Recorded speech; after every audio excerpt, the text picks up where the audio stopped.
Essays on Untouchables and Untouchability Political by Babasaheb Ambedkar.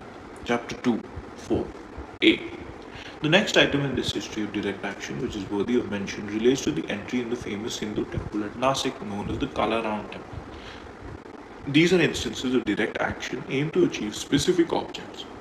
The movement includes two cases of direct action aimed at the demolition of the Hindu social order by applying dynamite to its very foundations. One is the burning of the Manusmriti, and the second is the mass refusal of the untouchables to lift the dead cattle belonging to the Hindus and to skin them. The burning of Manusmriti took place at Mahad on the 20th of December 1927. The function was a part of the campaign for establishing the right to take water from the Chowdhury tank. The burning of the Manusmriti took place publicly and openly in a conference of untouchables. Before burning the Manusmriti, the conference passed certain resolutions. As these resolutions form a landmark in the history of the movement of the untouchables, they are given below. The Resolution 1. Declaration of the Rights of a Hindu. This conference is firmly of opinion that the present deplorable condition of the Hindu community is only an illustration of how community becomes fallen by reason of its tolerating social injustice, following erroneous religious beliefs, and supporting economic wrongs. The fall of the Hindu community is due entirely to the fact that the masses have not cared to know what are the birthrights of a human being, and much less they have cared to see what they recognize and not set at naught the base acts and deeds of selfish people. To know what are these birthrights of man and to endeavor to see that they are not trampled upon in the struggle between man and class are the sacred duties of every person.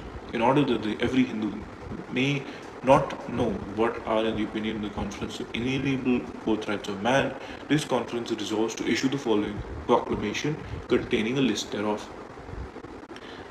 0 or 1. All Hindus have the same social status from birth. This equality of social status is an attribute which they retain till death. There may be distinctions and differences between them in point of their functions in society, but that must not cause differences in their social status. This conference is therefore not opposed to any action, whether in the political, economic, or social field of life, which will result in producing a difference in social status. 2. The ultimate aim of all political, economic, and social change should be to maintain intact the equal status of all Hindus. That being the view of the conference strongly disapproves of all literature of the Hindus, whether ancient or modern, which supports in any way the pernicious doctrine of inequality underlying the Hindu social system. 3. All power is derived from the people. The privileges claimed by any class or individual have no validity if they are not granted by the people.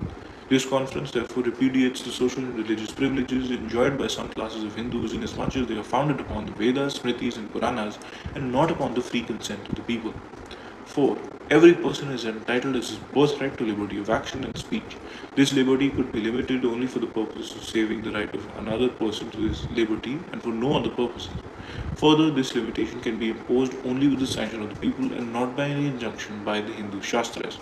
This conference therefore repudiates all restraints on religious, social, and economic freedom imposed upon the thoughts and action of the Hindus in as much as they are imposed by the Shastras and not by the people. 5.